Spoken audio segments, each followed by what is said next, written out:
He tested the weight of the crowbar in his gloved hand, the cold metal offering a reassuring heft. 6 days stranded on this orbiting graveyard, and Nathan Harper still refused to give up. Somewhere down these corridors lay a way off this rusted, half-derelict research station, or so he tried to convince himself. He just needed to keep prying open doors and rummaging through compartments until one miracle revealed itself. The place felt more like a tomb the deeper he ventured. Gone were the scattered cables and flickering lights near the docking rings. Here, everything had been swallowed by shadow and a near-silent hum of life support systems that, against all odds, still circulated oxygen. He ducked under a torn bulkhead. Tubes and wires dangled like metal vines overhead. Every step kicked up thin clouds of dust that shimmered in his flashlight beam.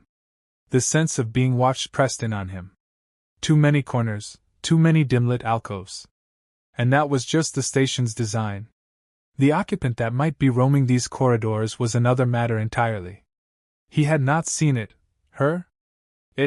long enough to be sure of anything. Just a shape hugging the walls the night he first arrived, a swirl of motion that vanished almost as soon as he leveled his pistol. Nathan had half convinced himself it was a trick of the dying lights or a leftover security droid picking up stray signals. But then, 2 nights ago, he found footprints too large and strangely shaped to be human. Something else was here.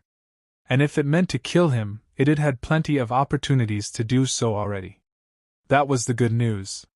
The bad news was that it clearly knew the station better than he did, knew how to hide, to observe, to come and go silently in the darkness. He felt like a trespasser in an ancient labyrinth, stumbling around while something studied him from just out of reach. He made it halfway down the corridor when his flashlight flickered. "Not now," he muttered, rapping the side of the device. The beam steadied, revealing a piece of cloth on the floor. He crouched to pick it up, cautious, worried that if he touched it, it might crumble. But the fabric was intact, though oddly rough, as if woven from some fibrous thread he didn't recognize. Slimy patches indicated it had once been soaked in something. He sniffed. Salty, faintly oceanic. It reminded him of tidapools from his childhood on the West Coast, long before he became a salvage pilot. Out here, drifting near the edges of the known star lanes, you learned to expect anomalies. Derelict stations turned up bizarre mysteries, from experimental biotech labs that had gone off the grid to black market cells producing unlicensed clones. But this felt bigger, older. It was more than the typical hush of a forgotten station. The walls themselves seemed to hold a sorrowful resonance, as though something cataclysmic had happened here. Every piece of battered equipment he found told a story of abrupt abandonment, as if the station's human staff had fled. Maybe they had good reason. He pocketed the cloth and continued to a control panel jammed between 2 metal ribs of the corridor. Most screens were cracked and dead, but a single flicker indicated minimal power. He used the crowbar to pry open a panel door, hoping to see some sign of functional systems. Sparks rained out. He flinched and hissed a curse. The console was beyond repair. Still, he rummaged among the fuses and wires, searching for anything that might be salvageable. Maybe a portable power cell. Or a data storage chip. Time to see what secrets this place might reveal. A sudden whisper, barely audible, raised the hair at the back of his neck. He froze. It was a word, maybe in a language he didn't understand. Or maybe it was just a hiss of escaping air. When he turned, the corridor was empty. A faint scuttling sound echoed behind him, but he saw no movement. "I know you're out there," he said softly. The only reply was silence. He licked dry lips. This tension was starting to work on his nerves, and the stabbing hunger in his gut wasn't helping. He had precious little food left. Days more at best before he started to starve. He forced himself to keep walking. Soon he found a bulkhead door slightly ajar, an oblong dent in the frame. Edging closer, he felt an unearthly chill emanating from within. Something about this doorway made him uneasy. His heart thudded. But he pressed the crowbar into the gap and forced the door open.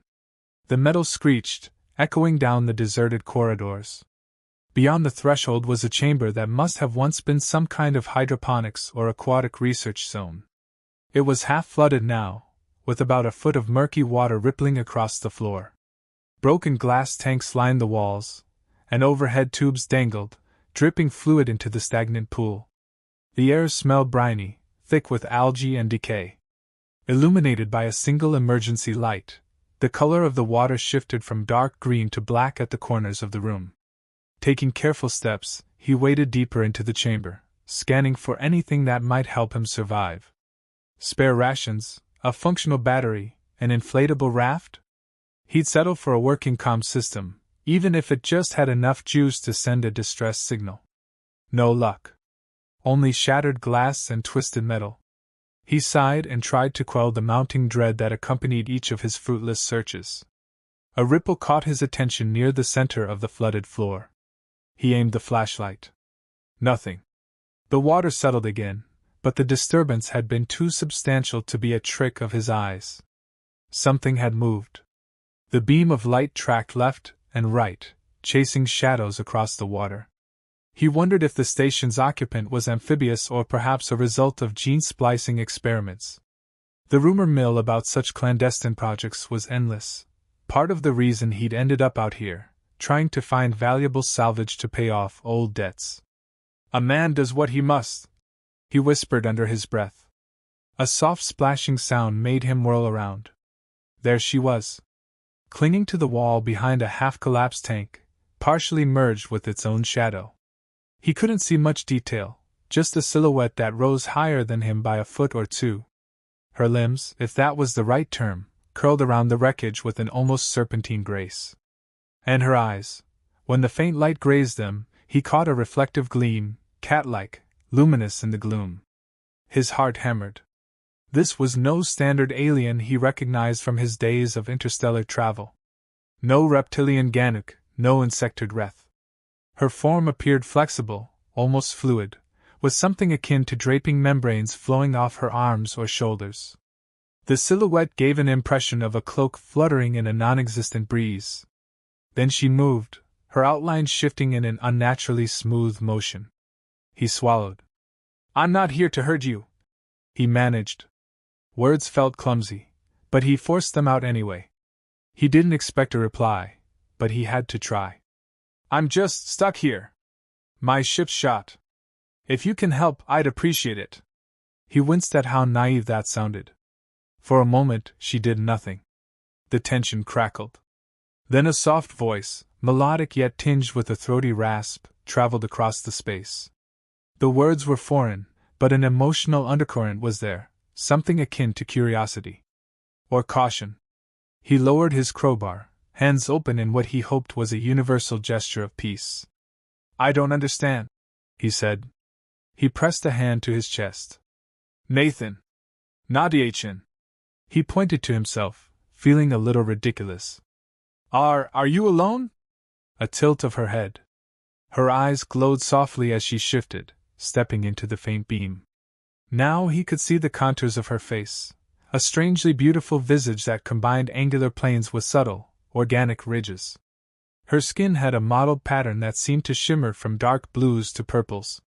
When she parted her lips, he glimpsed something like fangs, but not exactly. More like sharp ridges forming the edges of her mouth. Definitely not human. Yet the shape of her features, the intelligence sparking behind her gaze, and the subtle expressiveness twisting her brow made her feel achingly real, like a living, breathing person pinned beneath layers of alien design. She said something again in that musical language, her voice barely above a whisper. Nathan could only shake his head apologetically. She hesitated, then reached out one webbed, delicate hand. The gesture was slow, as if she were taming a skittish animal. His breath caught, and every fiber of his being screamed caution. But the intangible sense that she wasn't hostile, at least not right now, pushed him to remain still. Her fingertips grazed his jacket sleeve. They were cool, smooth, slightly damp, as if her body exuded some liquid protective layer. She trembled, or maybe that was just him. When he made no move to pull away, she slid her hand further, exploring the folds of his jacket, then the texture of his battered chest armor. A curious expression crossed her alien features. Gently, she plucked at the tattered cloth he'd stuffed in his pocket. The same cloth he'd found in the corridor. Realization dawned. Was it hers? Some extension of her body, or a garment? She examined the cloth, then pressed it to her cheek, closing her eyes as if reconnecting with a piece of herself. He tried again. Nathan! Pointing to his chest.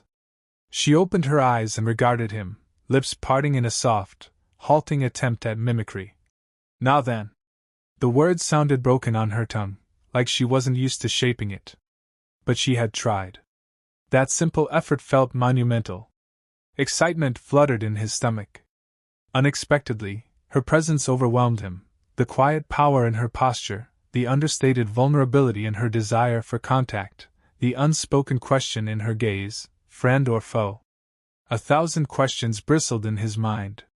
Was she a survivor of the station's meltdown? Some genetically engineered experiment? Or had she come from beyond, using this place as a hideout? The lack of immediate answers burned, but it also sparked a strange thrill. He had come here alone, burdened by a past he rarely spoke of, betrayals, regrets, a deep sense of isolation that dogged his every step. He hadn't expected to encounter anything that would stir hope or curiosity in him again. Yet here she was. She pressed closer, studying his face, as though the reflection in his eyes might tell her something. He suppressed an instinctive urge to back away. Her proximity, though not exactly threatening, was undeniably potent. He realized now that the fluid drapes that looked like a cloak were actually an extension of her body, slightly translucent in the greenish light.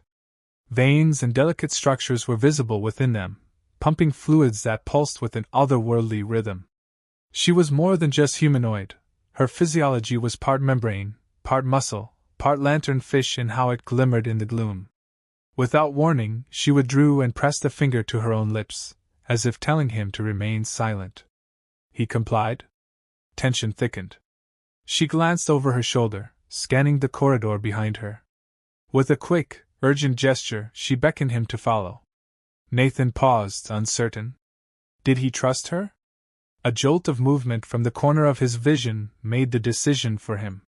Another ripple in the water, or maybe something mechanical shifting in the corridor beyond. A precarious feeling of being surrounded set his nerves aflame. She beckoned again, more insistent. He swallowed and followed her deeper into the flooded chamber, letting her guide him through a parted mass of twisted metal that led to a narrow passage behind the collapsed tank. The water rose to his thighs as he waded through. With each step, he tried not to imagine what might be lurking beneath the surface. They emerged into a tight hallway that had partially caved in. She navigated the debris with surprising ease, as though her body could contour around the obstacles. He struggled to keep up, and more than once, he nearly slipped on algae-slick metal. She never let him fall, steadying him with an outstretched membrane or a firm grip on his shoulder. Her strength, though she looked sinewy rather than bulky, was formidable. When they reached a hatch sealed by a chain of old locks, she raised her hand, revealing nails or claws that retracted into her fingertips like living tools. She sliced through the corroded links with deft strokes, then motioned for him to turn the wheel. With considerable effort, he managed to spin the rusted mechanism until the hatch groaned open. A blast of stale but drier air hit his face. He stepped into a small storage room. Dim overhead lights flickered, but it was mostly dark except for the faint glow of battered emergency strips. Shelving units lined the walls, many of them toppled over, but a few were intact.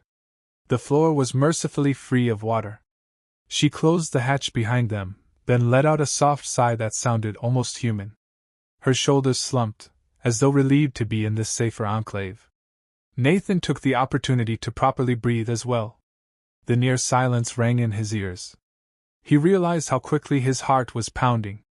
He flicked the flashlight around the shelves, hoping to find something edible, or at least functional equipment. He paused at the sight of a row of sealed ration packs. They looked old, but maybe salvageable. He rushed over, half expecting them to crumble in his hands. By some miracle, the seals remained intact. A grin split his face, something that rarely happened these days. As he lifted a ration pack in silent triumph, he turned to share his excitement with the alien. She was studying him, her expression complicated, equal parts curiosity and, was that sadness? She stepped toward him, her cloak-like membrane rippling softly. Then she reached out and gently laid a hand on his chest, near his heart. Her eyes searched his face as if seeking assurance that he was all right. He nodded, swallowing back the unexpected swell of emotion that rose in him. It had been a while since anyone, anything, had shown him concern. The subtle moment of connection stung more than he'd admit. Tentatively, he set aside the ration pack, lifted his own hand, and placed it lightly against her shoulder, feeling the cool, pliable texture of her skin. Her breath caught. She mirrored him, placing her other hand over his, as if echoing his gesture. A faint luminescence shimmered through her, dancing across her translucent membranes. He felt an odd synergy, as though an invisible current passed between them. Something deeper than just a physical touch. He almost asked her name, then realized she might not have the same concept. Instead, he pressed a hand to his own chest again. "Nathan," he repeated carefully. "Nathan." He pointed to her, inviting her to share however she referred to herself. For a moment, she was silent, as though searching for a way to express it in a language he could grasp. Her lips parted, and a series of soft clicks and vowels emerged, beautiful but utterly alien to his ears. She paused, frowned, then tried again, shaping a different set of sounds. Closer to a single name. Still intangible. She exhaled, the frustration evident in her stance. "It's all right," he said, knowing she probably understood only his tone. "I'll figure something out." She closed her eyes, concentrating. Then, in a voice that trembled with effort, she murmured, "Sha'are." The syllables echoed, sweet yet weighted with her accent. He sensed it wasn't exactly her true name, but a translation as close as she could manage for his sake. He repeated it softly. "Shira." She blinked, and though her alien expression was difficult to read, he sensed approval. A faint smile curved her lips. He felt a surge of relief, as if naming her, even approximately, anchored them both to a shared reality.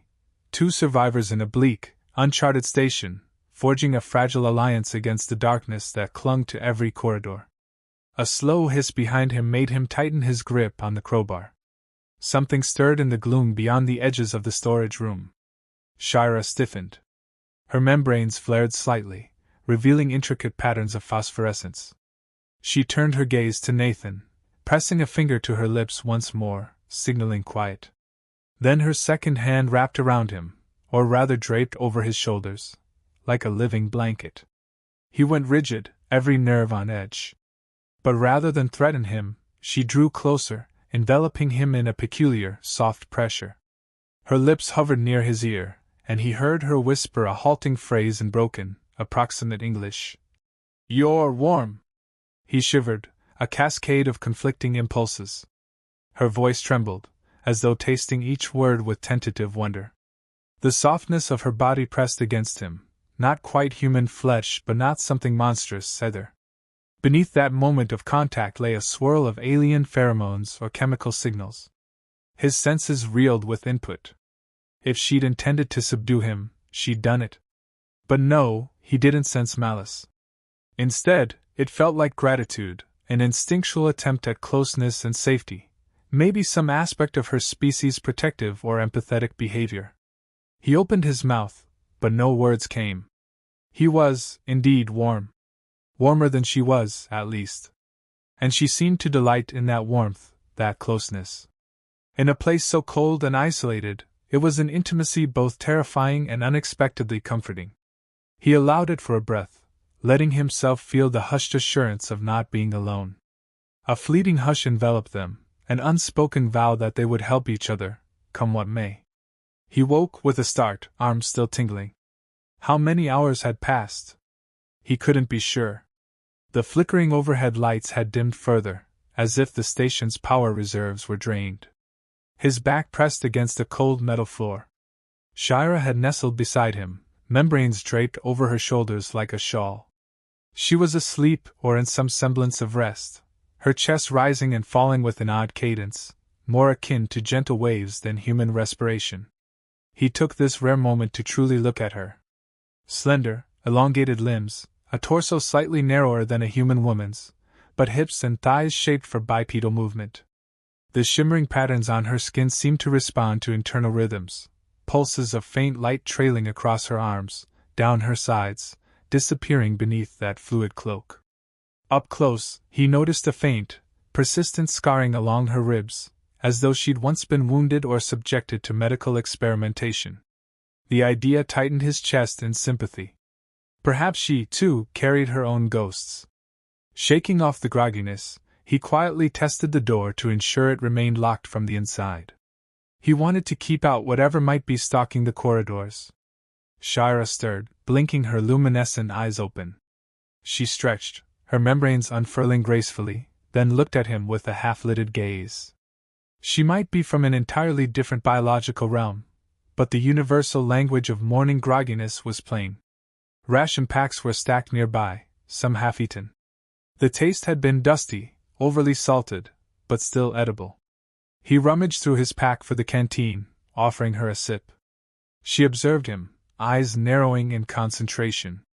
Then she parted her lips, accepting the container with a delicate sip, as if water was a new luxury.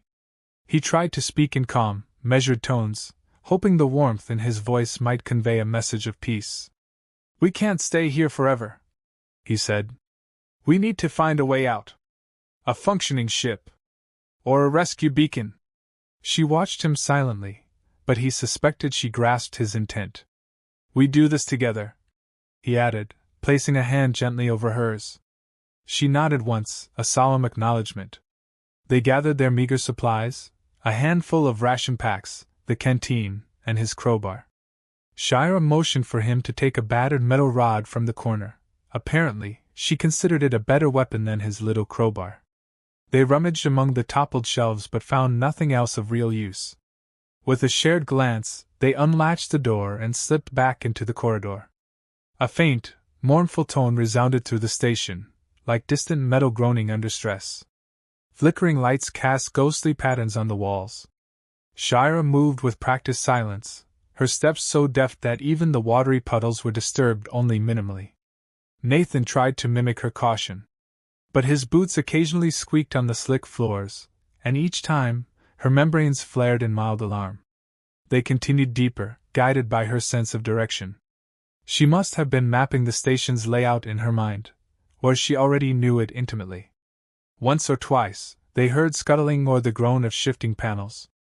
Shira stopped short, pressed a hand to Nathan's chest, and listened with an intensity that made his skin prickle. When the sounds faded, she would gesture for them to continue. He led them into a connecting hallway that branched off toward the station's central axis. If any place might house a working comm system or an escape pod, that would be it. They navigated tight passages, lit only by his flashlight and a few dim emergency strips. The hallway ended at a security checkpoint with a shattered window. Bodies, at least the remains of them, were slumped behind the console, twisted in final poses. Clearly human. Nathan's gut clenched. A heavy hush enveloped the scene. Shira moved closer to one of the corpses, her expression furrowed. She touched the ragged tear in the uniform, then looked to Nathan. Her gaze said it all. What happened here? He didn't have an answer. Judging by the charred marks on the walls, there'd been a firefight. He found shell casings and the scorched remains of energy weapons. The station staff must have made a last stand here. Against what? Invaders? An outbreak? Another species from the labs? While Shira lingered, scanning the environment with a haunted solemnity, Nathan edged behind the console to see if anything still functioned. He thumbed a switch. Static crackled, then died. He pressed a button. Another sputter. A faint red glow lit the console. A single system feed flickered, displaying a partial schematic of the station's hull. The words, "Outer ring compromised, flooding, radiation hazard," scrolled by. Great. So much for a clear path to the docking bay. Another line read, "Laboratory wing, sealed." He also noticed references to something called Project Verona. A top-secret designation, perhaps? She joined him at the console, tilting her head at the display. He tapped the schematic's main corridor toward the station's nucleus. Maybe a hangar is there, he said. We can't go back the way I came. My ship's scrapped now. She stared intently, lips pursed in thought. Something about the words, hangar, or ship, or even escape might be registering. She touched the screen with delicate, webbed fingers, tracing a path. Her expression became resolute. They set off again. The corridor beyond the security checkpoint branched into a labyrinth of hallways that felt more oppressive than before, as if the station itself was resisting their progress. Occasionally, they came across a sealed door or collapsed section, forcing them to find alternate routes. They had to move at a crawl sometimes, squirming through gaps and bulkheads. Shara's membranes retracted when they squeezed through tight spaces, and she pressed against him, uncomfortably close. Yet the press of her body felt strangely reassuring in the claustrophobic dark. Time lost meaning. Both of them grew weary, yet they persisted. Each new corridor brought echoes, drifting moans of metal, and once, a frantic scratching that made them freeze in place. They never saw its source, but the lingering sense of threat set Nathan's nerves on edge. Still, he felt a subtle comfort in Shara's presence. She was cautious but unafraid. Occasionally, she'd glance over at him with a soft expression, as if checking to ensure he was holding together. He always gave a curt nod, more for himself than for her. He couldn't afford to falter. Eventually, they reached a large set of blast doors that were partially open, battered from the inside. The area beyond was a wide atrium with a central platform, a once glorious lounge for the station staff, now turned into a staging ground for chaos. Broken furniture, toppled storage crates, flickering overhead screens displaying nonsense data. Shara led him to an alcove with a wide window, the glass cracked but still intact. Through it, he glimpsed the star-flecked void outside, the swirling dust of a nebula painting the cosmos with faint pink and purple. The station drifted near that cosmic haze, a lonely relic of something lost. A flicker of motion at the edge of the atrium made them duck behind a console. Nathan's pulse pounded. He peered around the corner, half expecting some robotic sentinel or mutated creature. Instead, he saw a shape that looked suspiciously like an automated turret or drone, scanning the area with a red light. A leftover security system turned rogue? He clenched his jaw. The last thing they needed was to be pinned down by the station's own defenses. Shira pulled him back gently, her membranes curling around his arm in worry. She mouthed something urgent he couldn't parse, but the tone was clear: be cautious. He nodded. Together, they crept around the perimeter, hiding behind overturned chairs and scattered debris, trying to find a path out of the atrium without crossing the drone's line of sight. The device floated a few feet off the ground, rotating its sensor array in slow arcs. At intervals, it emitted a short beep, possibly scanning for life signs or motion. They managed to slip behind a collapsed partition, heading for a corridor on the other side. But as they inched forward, Nathan's boot grazed a fallen metal rod. It clattered against the floor with a nerve-wracking clang that echoed through the atrium. The drone immediately swiveled, its red sensor locking onto the sound. "Go!" he hissed, pushing Shira ahead. They sprinted for the corridor, footsteps pounding. A shrill alarm broke the station's silence. Light pulses flickered on the drone's dome, and a volley of energy bolts zapped across the space, scorching the floor near their feet. Nathan dove behind the corridor entrance, dragging Shira with him. More bolts sizzled overhead, peppering the walls with smoking holes. They had seconds before the drone closed in. Panicked, Nathan scanned the corridor for an escape route. A half-broken door to the left. "In there!" he barked. They ducked inside, slamming the door behind them. He tried to engage the lock, but the console was dead. The door wouldn't seal. "Hold it!" he commanded. Together, they pressed their weight against the panel, feeling the drone slam into it from the other side. Desperation gnawed at Nathan's mind. They couldn't stay like this forever. The door shook again. Through the narrow gap, they saw the drone's sensor array focusing. Another beep. then a high-pitched hum as it prepared to fire. "Damn it!" He glanced at Shira. She seemed calm, despite the danger, her gaze darting around the room. She spotted a heavy chunk of metal that had fallen from the ceiling. Gripping it, she angled herself to the side of the door. "Wait for it," he muttered. The door buckled. The drone forced the gap open a few more inches. Nathan braced himself. The glowing muzzle of an energy emitter slid into view. Shira lunged, using every bit of her alien strength to ram the chunk of metal into the drone's sensor array. Sparks flew. The drone wobbled, beeped in confusion. She swung again, tearing into wires and circuit boards. Nathan joined in, slamming his crowbar into the drone's metallic shell. Within moments, the drone spat out a dying whir and collapsed in a shower of debris. They panted in the sudden hush, hearts pounding. Nathan pushed the drone's remains aside. "You all right?" he asked, even though he knew she might not understand the words. Shira nodded, pressing a hand to his shoulder in what felt like reassurance. He managed a tight, weary smile, the adrenaline still coursing through his veins. They were alive, together. It was a small victory in a place where triumphs seemed few and fleeting. They continued on, deeper into the darkness, with no idea what awaited them. Yet the memory of her whispered admission, "You're warm," lingered in Nathan's mind, a strange anchor against the station's suffocating desolation. Warmth. Something he hadn't felt in a long time, not inside this battered soul of his. And for the first time since he'd crash-landed, he felt an ember of hope flicker to life in his chest. Morning was a construct here, purely measured by the station's flickering lights and the body's internal clock. Nathan guessed that many hours had passed since their brush with the drone. He felt the weight of exhaustion pressing down.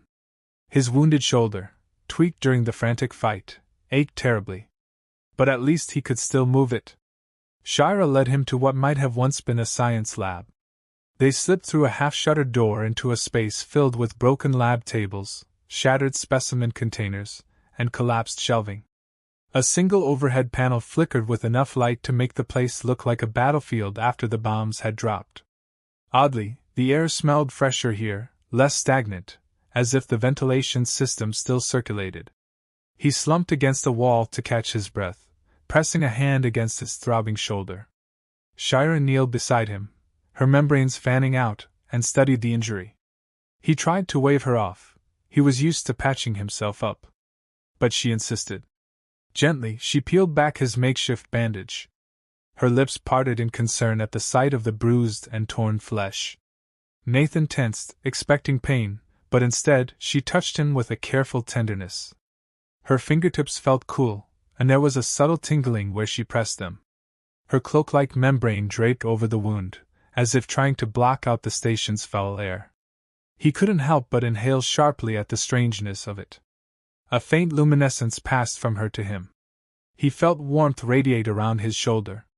Her expression tightened with effort, as though channeling something from her body into his. The pain eased fractionally. Not gone, but enough to make him exhale in relief. He forced a small smile of thanks. She returned a soft, hesitant nod, as if uncertain how to accept gratitude. Then she pressed a finger gently to his lips, an unspoken request for silence, for calm. The moment felt impossibly intimate in this ruinous environment. While he rested, she searched the lab, rummaging through debris with a methodical grace. He watched her from beneath half-lidded eyes, mind drifting. Each time she discovered an intact container, she'd gingerly open it and sniff, testing for something recognizable. Most yielded nothing but dust and broken glass. Eventually, she found a sealed metal canister. She gave it an experimental shake, listening for the liquid inside. Hope glimmered in her eyes as she brought it to him. Together, they pried open the canister to reveal a murky purple fluid.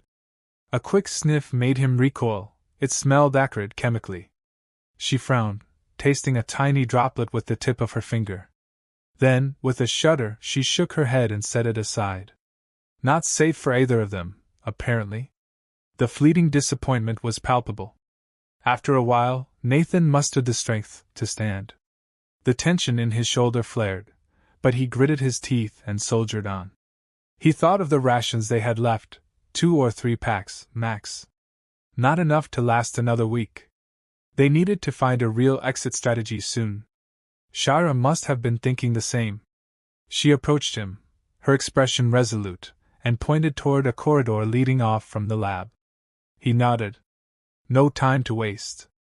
They traversed more labyrinthine corridors, the station's gloom intensifying with each turn. Strange symbols on the walls hinted at classified research. He recognized a repeating emblem, a stylized wave with an eye in the center, tagged Verena. Another hush fell between them. The environment weighed on his mind. The haunting quiet, the knowledge that something catastrophic had happened here. And behind it all, the unspoken question, could that same catastrophe happen again if they wandered too far? Shira paused at a set of double doors that looked half-welded shut. She pressed an ear, if that fin-like structure counted as her ear, against the metal, then stepped back, uncertain. Nathan tried the console. No power. But a battered manual release lever jutted from the wall. He heaved with all his might. The mechanism screeched, sending tremors through the door frame. Bit by bit, the doors slid open, revealing darkness. A stale draft brushed their faces. They entered cautiously. The space beyond was vast, dotted with large tanks and consoles. It reminded Nathan of some aquatic research facility, though on a scale that dwarfed the smaller hydroponics chambers they'd seen earlier. Dozens of empty tanks with shattered glass walls lined the perimeter, each large enough to hold a person, maybe bigger. Broken cables dangled overhead, dripping fluid. The floor was slick with puddles and algae. In the center of the room stood a massive cylindrical tank, nearly intact, though a large crack ran vertically through its tempered glass. Dark water sloshed within. Shira stepped forward, membranes trembling with what looked like apprehension. She circled the central tank, eyes scanning the floor. Nathan followed at a distance, the hair on his neck prickling. Something about this place felt fundamentally wrong. The silence was oppressive, broken only by the gentle drip-drip of water. She paused at a console near the base of the tank. Flickering lights indicated a minimal power feed. Her hand hovered over the controls. Something about them was familiar to her, perhaps. She pressed a few blinking buttons, and a faint hum responded. Data scrolled across a shattered screen, unreadable to Nathan, but Shira inhaled sharply. Suddenly, the dark water in the main tank bubbled. Both of them jumped back. A swirl of foam rose to the surface. Then the glass cracked further with a sickening creak, threatening to burst. Nathan grabbed Shira's arm, ready to yank her away if it gave out. But after a tense moment, the cracking stopped. The foam settled. The water stilled. He released a shaky breath. That was close. Shira scanned the readouts again, her brow furrowed. Nathan glimpsed a string of letters and numbers. He recognized the faint silhouettes of human text, something about genetic splicing, specimen viability, extraterrestrial adaptation. Another reference to Verena. A creeping suspicion formed in his mind. Had the station's scientists been experimenting with alien-human hybridization, or something equally taboo? The presence of an aquatic alien like Shira in a place with an entire wing devoted to water-based experiments. Coincidence? He doubted it. As if sensing his thoughts, she turned to him, her gaze troubled. She extended her hand, touching his cheek gently. He shivered at the unexpected tenderness. A swirl of emotion played across her features. Regret, sorrow, maybe guilt. He suspected she'd been part of these experiments, or at least a subject of interest. That might explain her scars, the sadness in her eyes. He closed his hand over hers, giving a light squeeze. She'd become more than just an alien curiosity to him. She was a companion, an ally. And maybe she needed him just as much as he needed her. Their quiet moment was shattered by a high-pitched alarm echoing through the corridors. A new drone? Automated system activation? Nathan cursed under his breath. They had to move. He gestured at the exit door across the chamber. She nodded, membranes flaring anxiously. But as they started toward it, the overhead lights flickered wildly, and an amplified voice boomed through ancient speakers, crackling with static. Biohazard breach in Lab Complex C. Security protocols engaged. The door they aimed for slammed shut, locking them in. At the same moment, the main tank shuddered. Cracks spiderwebbed across the glass, letting dark fluid spill onto the floor. The entire station seemed to groan in response. "This can't be good," Nathan muttered. Shira darted to another console, frantically tapping at the controls. The alarm blared, an unrelenting shriek. Overhead, sprinklers hissed to life, raining stinging chemicals. Nathan covered his mouth and nose, choking on the pungent fumes. This was some decontamination procedure, presumably for containing a dangerous leak. But they were stuck in it. His eyes burned. He stumbled, searching for a way out. Shira lunged for him, half shielding him with her membranes, which glistened under the chemical rain. He felt them absorbing or neutralizing some of the toxins, at least partially. Through squinted eyes, he saw her pounding on the console again, trying to override the security lockdown. A massive blast of water pressure from the main tank snapped his attention. The glass gave way with a thunderous crash. The tank's contents flooded the lab floor, nearly sweeping them off their feet. Something large and half-formed tumbled out in the torrent, a mass of rubbery limbs, decaying flesh, as if it had been locked in stasis. Nathan gagged at the stench. Was it another experiment? Partially grown? He couldn't tell, and he had no desire to stick around to find out. With a final beep, the console's lights went green, and the door across the chamber slid open by a fraction. Shira grabbed his arm, dragging him toward it. Wading through the knee-high flood, they forced the door open, slipping into the corridor beyond. Chemical-laced water poured after them.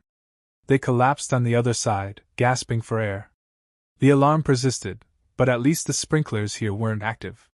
Nathan wiped the burning residue from his face, trying to blink away the pain. Shira shook out her membranes, water spraying everywhere, her own eyes wild. They locked gazes, breath ragged. In the swirling chaos, they found each other's presence an anchor. He tried to muster a reassuring nod, but coughed instead. She pressed her cool palm to his cheek again, a silent question, "Are you still okay?" Barely, he thought. But he couldn't form the words. Instead, he closed his hand over hers and nodded. Alive. Together. For now, that was enough. A muffled explosion from the lab behind them made them scramble forward. The corridor had partially collapsed, leaving a narrow passage. They made their way through, stepping over broken pipes that belched steam. Every sense felt overloaded, ears ringing from the alarm, eyes stinging from chemicals, nerves shot from the possibility of more drones or worse. But Shara's presence at his side, the gentle brush of her skin against his, kept him grounded. They emerged into a smaller hallway that ended at a sealed hatch marked Command Module. A faint glow from behind the door suggested minimal power.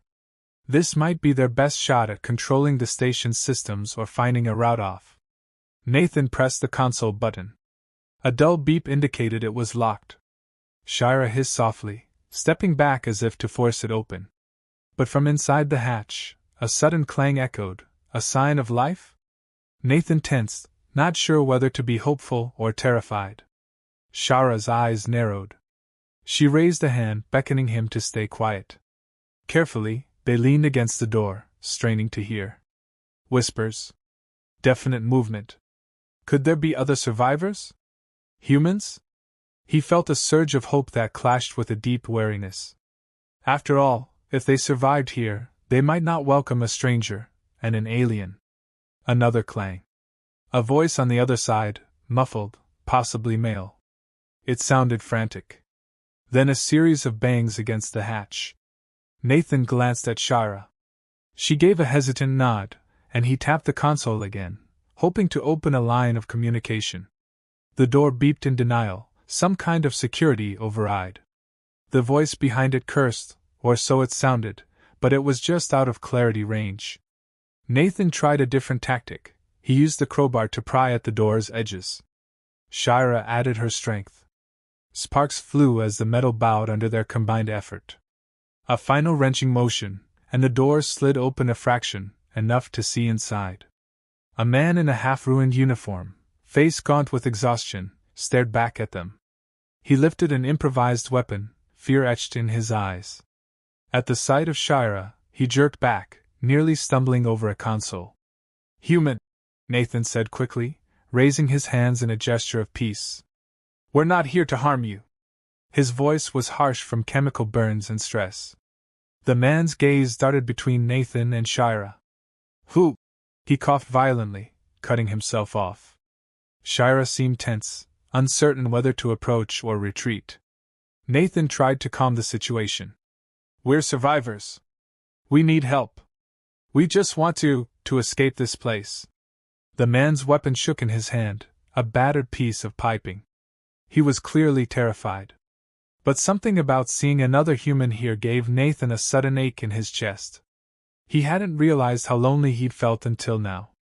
The man swallowed, eyes darting suspiciously. You with the research team? Or are you one of the salvage scavs?" He nodded at Shira. Is she? Nathan shook his head. "Salvage pilot, yes. Crashed here days ago. She's not a threat." He glanced at Shira, who remained silent, posture wary. "I don't know what happened on this station, but we're not part of it." The man lowered the pipe a fraction, then gestured for them to come in. Inside, the command module was in ruins, consoles flickered, wires dangled from the ceiling, and the stench of burnt electronics filled the air. A single window offered a view of the swirling nebula beyond. The man collapsed into a seat, pressing a trembling hand over his face. He looked at them both again, eyes brimming with a complex mix of desperation and relief. My God, we've done terrible things," he mumbled, voice breaking. "I'm Dr. Alden. I was part of the project team. We never meant, various species." He shook his head. "We tried to protect them, to study them. But the funding came from military sources. They wanted weaponization. The results, some of them were horrifying. We lost control. That's why everyone fled or died." He stared at Shira. "I can't believe she survived." A swirl of unease churned in Nathan's gut.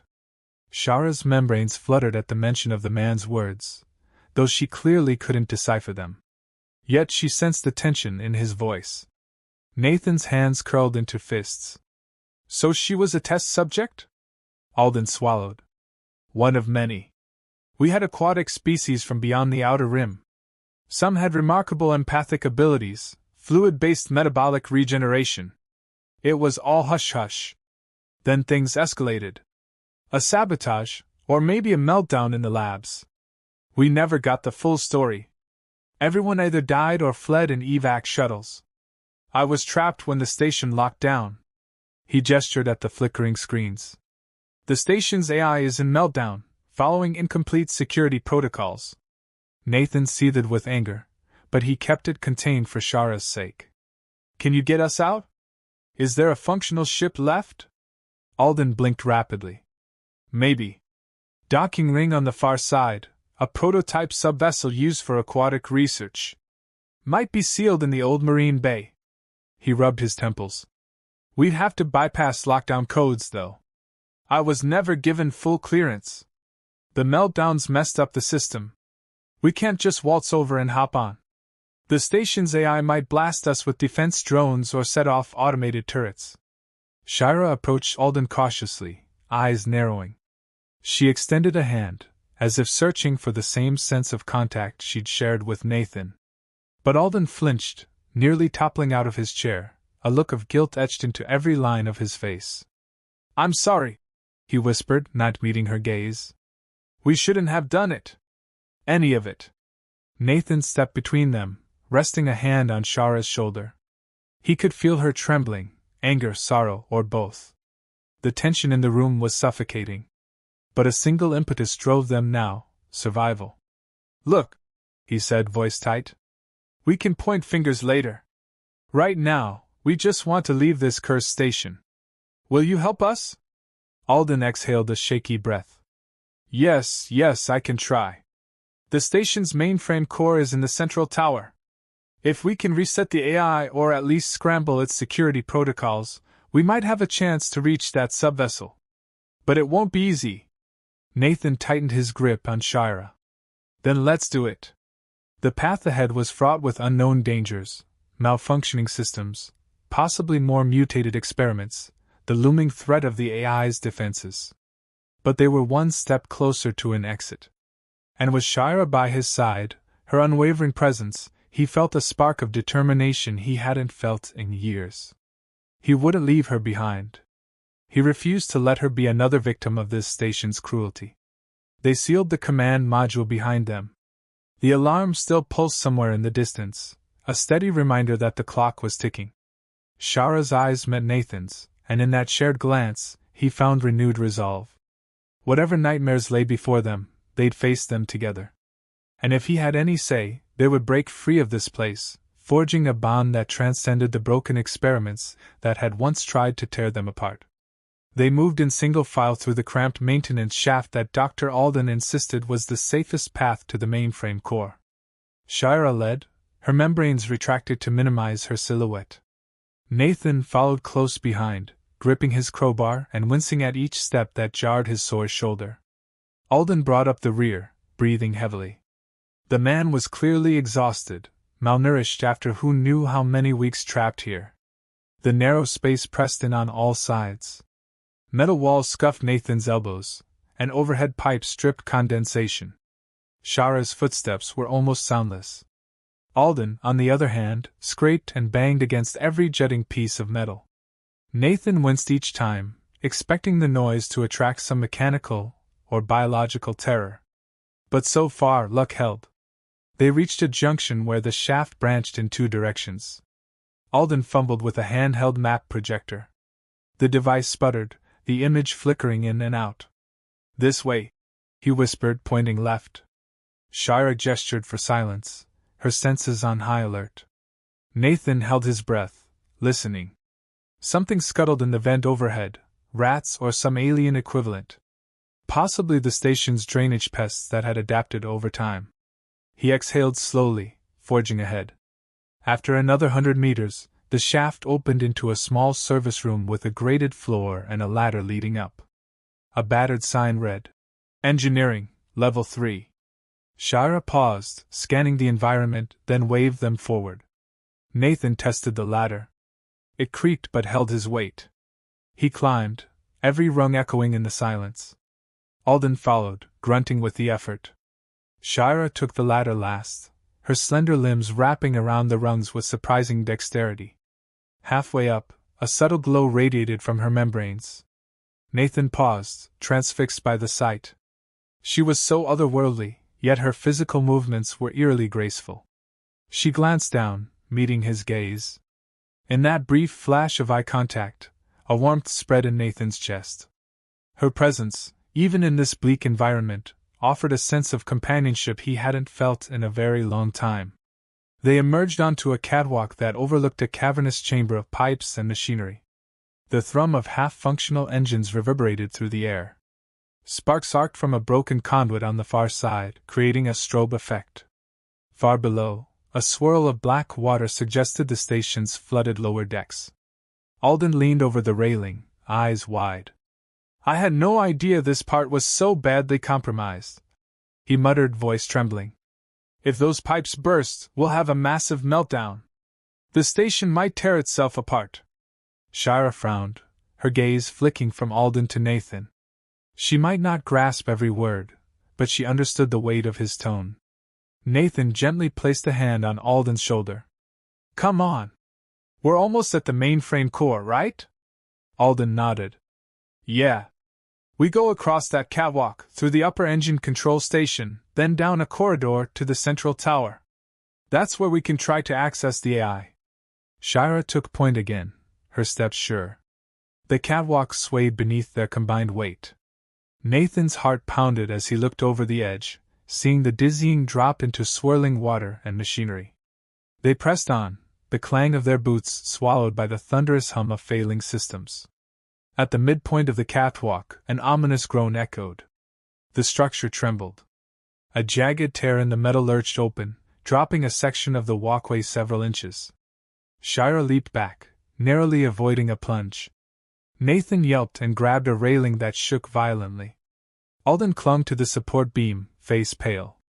They inched forward, distributing their weight carefully. The walkway held, but only just. Step by step, they reached the far side. A final leap got them onto stable ground. Shira exhaled a tense breath, her membranes fluttering in relief. Nathan exchanged a worried glance with Alden. Their precarious journey was far from over. A corridor branched off from the catwalk's end, lined with blinking hazard lights. They followed it until they reached a large bulkhead door labeled Engine Control Station. Alden tapped the console. Surprisingly, it responded with a hiss, the door sliding halfway open. They slipped through. The station's control room, once a hub of activity, lay in wreckage. Monitors shattered, chairs overturned, a gaping hole in the floor revealing a glimpse of the flooded lower decks.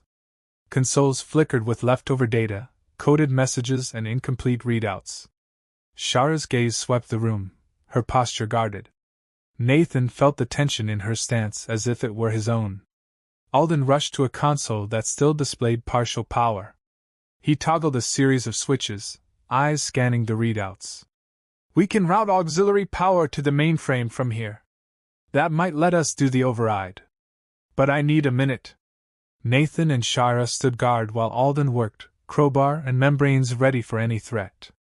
The hum of the engine surrounded them like an angry beast. Overhead lights flickered, casting everything in a sickly glow. A bolt of blue energy shot across the room, smashing into a nearby console. Nathan spun, heart pounding. Another security drone? He spotted it near the ceiling, clinging to scaffolding, a sleek, spider-like mechanism with multiple limbs. It fired again. Shira reacted swiftly, flaring her membranes to shield them both. The bolt ricocheted off her damp, glimmering skin, sizzling as it dispersed. She winced, staggering from the impact, but remained standing. Nathan lunged behind an overturned console, gesturing for Shira to get to cover. She ducked behind a different panel. Alden yelped, pressing himself flat against the console he was working on, frantically hitting keys. The spider drone skittered across the ceiling, repositioning for a better angle. "Keep it busy!" Alden shouted, sweat beading on his brow. "I'm almost done here." "Easier said than done."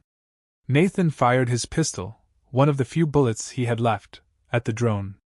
The shot pinged off its metal carapace, leaving only a dent. Then, with a swift pivot, the machine unleashed a volley of miniature missiles that streaked across the room.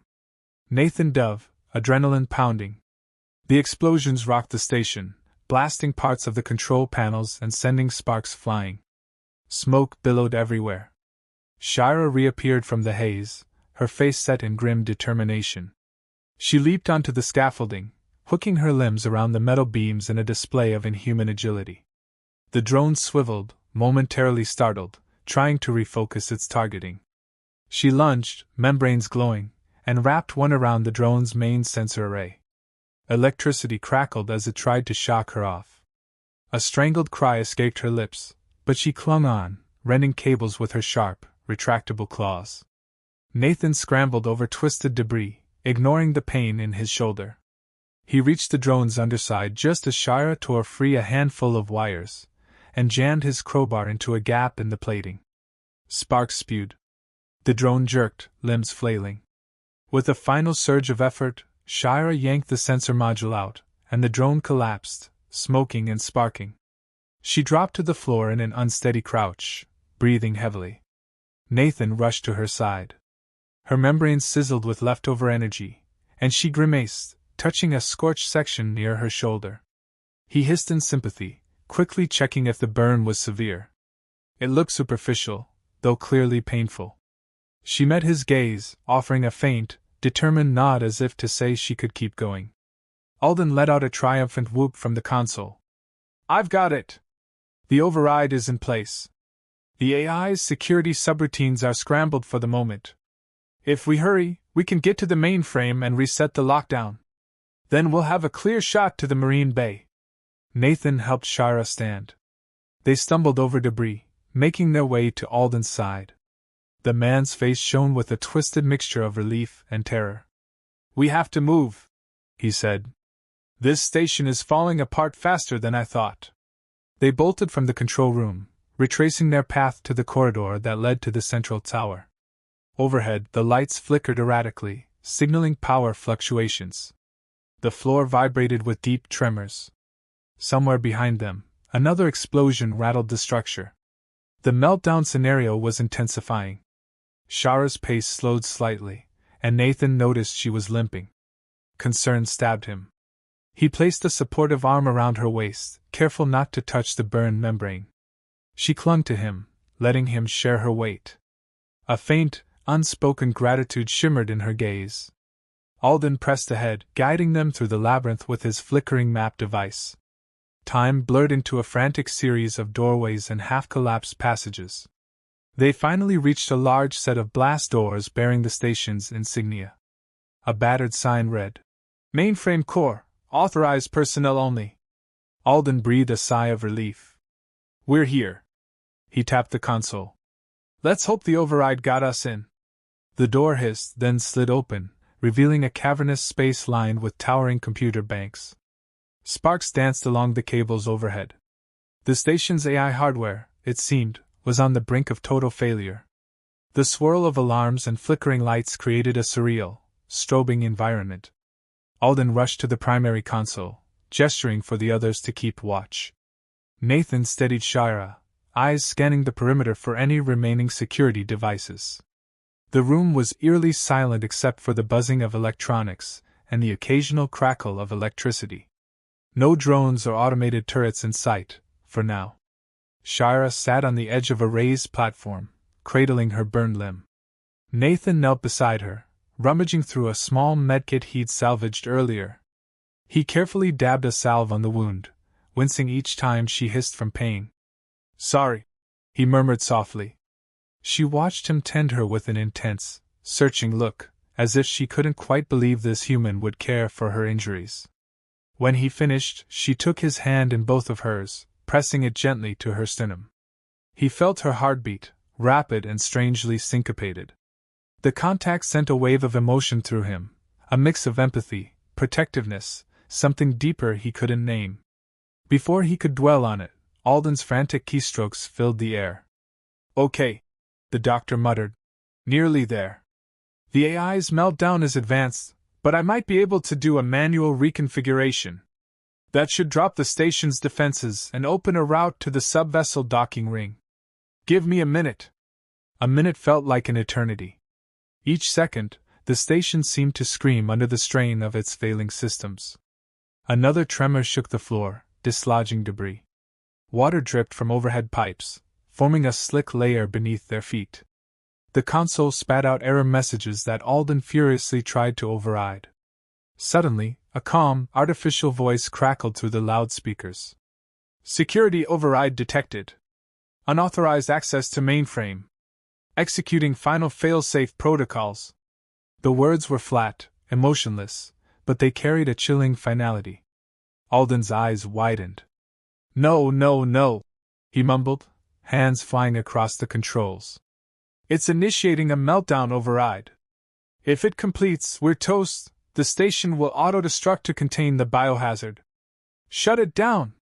Nathan shouted, adrenaline surging. Shira stood, ignoring her pain, membranes flaring in alarm. "I'm trying!" Alden hissed. A flurry of sparks erupted from the console. The overhead lighting surged bright, then flickered out, plunging them into near darkness. The only illumination came from the flicker of emergency lights and the glow of the console's screen, which displayed a blinking countdown. 90 seconds. Shira took a step forward, as if drawn by the console's flicker. Her eyes narrowed in concentration. She touched a side panel.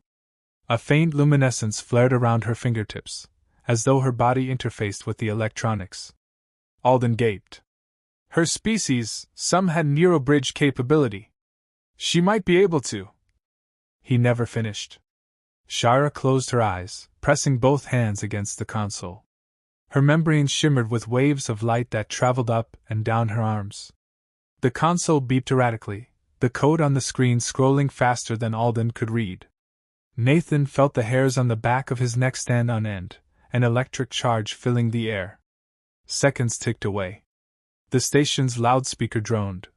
"Fail safe in T-minus 60 seconds. Shara's brow furrowed, her entire body trembling. She let out a soft cry, as if in pain or deep focus. The console glowed bright, then flickered. Alden typed frantically, piggybacking on whatever she was doing. Yes, that's it," he whispered. "Keep going." Nathan stood at Shara's side, helpless but determined to protect her if anything went wrong. Her eyes snapped open, revealing an eerie glow within them. She let out a half-choked gasp, and the console beeped in rapid succession. The countdown froze at 15 seconds, the numbers flickering. Then, with a click, the lights stabilized, and the countdown disappeared. A hush fell over the mainframe room. Alden slumped over the console, exhaling in disbelief. "It's done! The meltdown is cancelled. The station's defenses are offline. We're alive." Shira staggered back, membranes retracting around her arms. Her breathing was ragged, eyes unfocused. Nathan caught her before she could collapse, his arms encircling her. She felt colder than before, as if she'd poured her own energy into the system. Her lids fluttered, and she leaned against him, faint but alive. He pulled her close, letting her rest her head on his chest. His heart pounded in relief, gratitude, something more. "You did it," he murmured, brushing damp strands from her face. "You saved us." Alden staggered over, tears in his eyes. "She saved all of us," he said, voice quivering with awe. "I never thought, God, it's not right, what we did to her kind. And yet she—" Shara's gaze drifted between them, confusion clouding her features. Nathan wondered how much she understood. Gently he cupped her cheek. She parted her lips, shaping a broken word. "Nah, then." That single syllable, that connection, seemed to anchor her in the moment. He nodded, swiping away the moisture in his eyes. "I'm here." She closed her eyes, letting him support her weight. An odd hush settled, broken only by the faint hum of the stabilized systems. They were not out of danger yet. The station was still falling apart, but at least the immediate threat of self-destruction had passed. Alden sniffed, regaining composure. "Come on. We have to reach that subvessel. We can pilot it out of here before the station fully collapses. The meltdown might be cancelled, but everything else is still critical." Nathan lifted Shira in his arms, careful with her injuries. She resisted faintly, proud in her own way, but her exhaustion won out. Without further words, they started for the exit, hearts heavy with the knowledge of what had been done here, and determined to seek a future beyond this place. They hurried through corridors that no longer blared alarms. The hush was eerie, undercut by the station's sporadic groans. Shira insisted on walking after a short while, though she leaned on Nathan. Alden guided them toward the marine bay, near the station's underside. Each step felt like a step closer to salvation. Finally, they reached a massive hatch labeled Marine Operations. It stood partially open, the interior in near darkness. They slipped inside. A large chamber spread out before them, dominated by an oblong subvessel docked at a water-filled launch bay. Dim lights illuminated its sleek hull, a hybrid design meant for aquatic exploration on alien worlds. A nameplate on the side read, Varana's Eye. It looked battered but intact. Alden approached a control pedestal. "If we can power this up, we might be able to detach and navigate out. The station's orbit is decaying slowly, but if we're quick, we can reach stable space or rendezvous with some salvage vessel." He turned to Shira, meeting her gaze with a hesitant mixture of respect and guilt. I hope you'll come with us. You deserve to leave this place behind." She offered him no words, just a measured look. But there was no hostility in her eyes, only a tired acceptance. Nathan helped Shira down a set of steps to the sub's open hatch. Inside, the vessel's corridor was cramped, but everything appeared functional, if dusty and dim. "Let's find the cockpit," he said. Alden rushed to a side panel, flipping switches. Gradually, The interior lights flickered on, revealing a Spartan layout of seats, consoles, and a small observation dome. Shira drifted through the space, running her fingers along the curved walls. She paused at the observation dome, where a porthole faced the watery bay. Her reflection merged with the swirling black water beyond. Something about the image struck Nathan as hauntingly beautiful, her shimmering features, the quiet sorrow in her stance. He remembered the first time he saw her, half hidden in the flooded corridors, both of them alone and desperate. Alden's voice pulled him back. "We have partial power. Give me a few minutes to run diagnostics." He disappeared into the cockpit. Nathan approached Shira, placing a gentle hand on her back. She turned, luminous eyes reflecting the overhead lights. "Soon," he said quietly, "we'll be out of here. Somewhere safer." He knew she likely caught only fragments of meaning. But the tone was what mattered. She reached up, brushing her fingertips across his cheek. A warmth spread through him, a mixture of relief and an unspoken longing that had been quietly building between them. Alden shouted from the cockpit, "We're good to go, but we'll have to override the docking clamps manually from the outside console. Then we can submerge and exit the station's underside. There's a breach in the hull that's open to space, but we have to do it carefully or we'll tear ourselves apart on the debris." Nathan nodded. "I'll handle the docking clamps. You get her started." He exchanged a glance with Shira. "Stay here, all right? I'll be back." She lifted her chin, membranes fluttering in anxious protest. But he gave her hand a reassuring squeeze before stepping out of the sub. In the docking chamber, he found the control pedestal. It was an older interface, but still powered by the station's emergency grid. He tapped through the menus, releasing the mechanical clamps that held the sub in place. A grinding noise echoed as the sub's hull shifted in the water. He was halfway through the final sequence when a shrill beep indicated a structural breach. One of the overhead beams groaned ominously. The entire chamber shuddered. "Damn it!" he muttered, pounding the console. A small crack in the ceiling began to widen. If it gave way, the entire chamber would flood or decompress, depending on how the station's compromised sections were oriented. He had to finish now. At last, the console's screen turned green. "Docking clamps released," a robotic voice announced. Nathan sprinted back to the sub's hatch as debris rained from the ceiling. He lunged inside, sealing the hatch just as water and shattered metal fell behind him. The sub's interior lights flickered. Alden wrestled with the pilot controls, guiding the vessel into a slow submersion.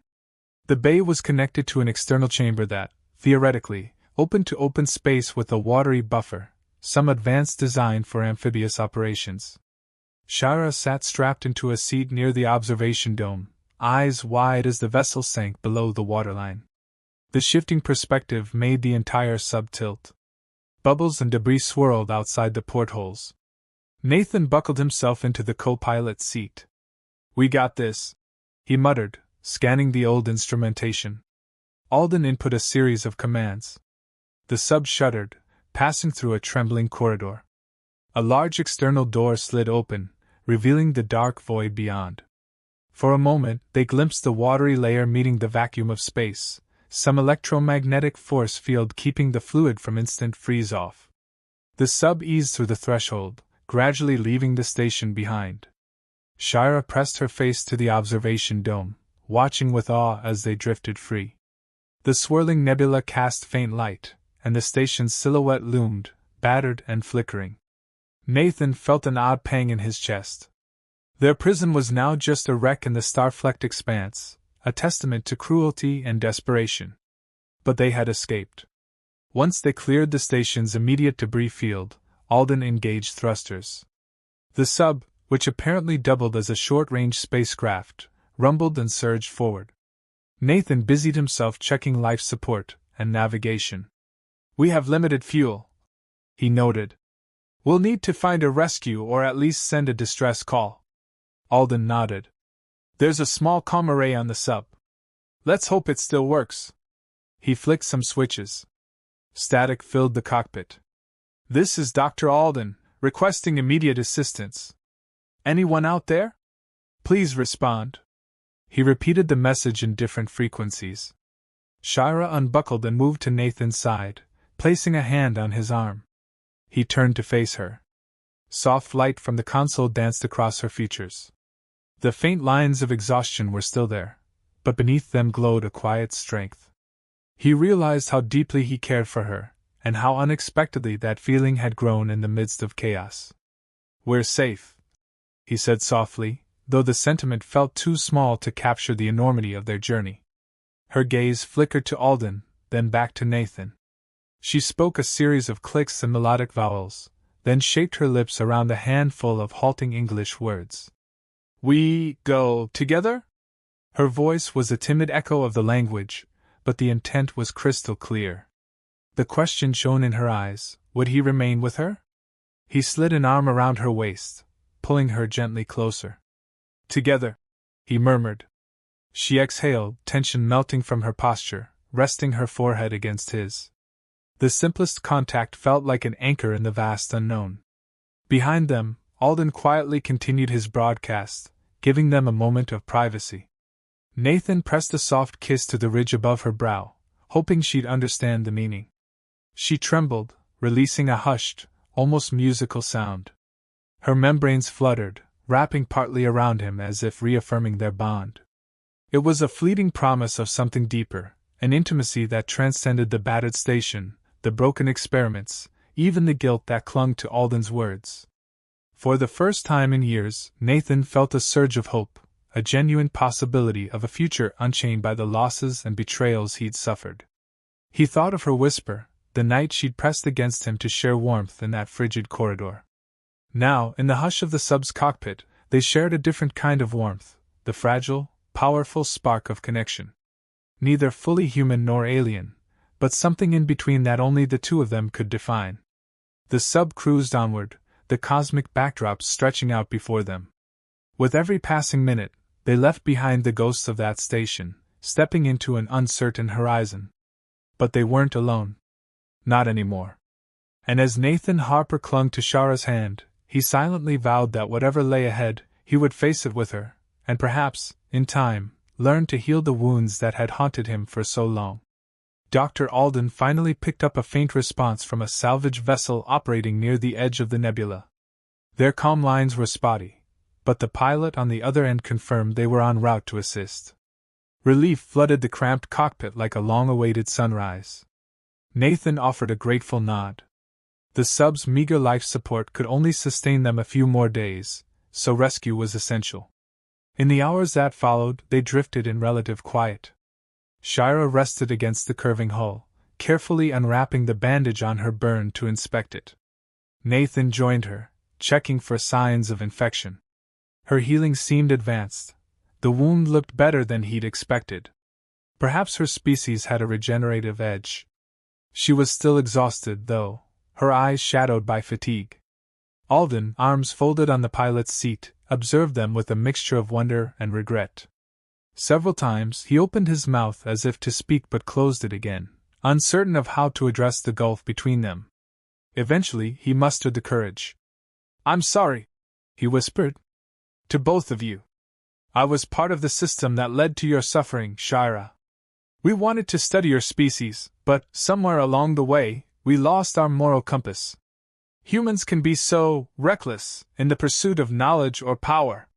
Shara's expression was unreadable, but she stepped closer, gently placing a hand on Alden's shoulder. Her membranes shifted with a subtle luminescence, conveying empathy or forgiveness.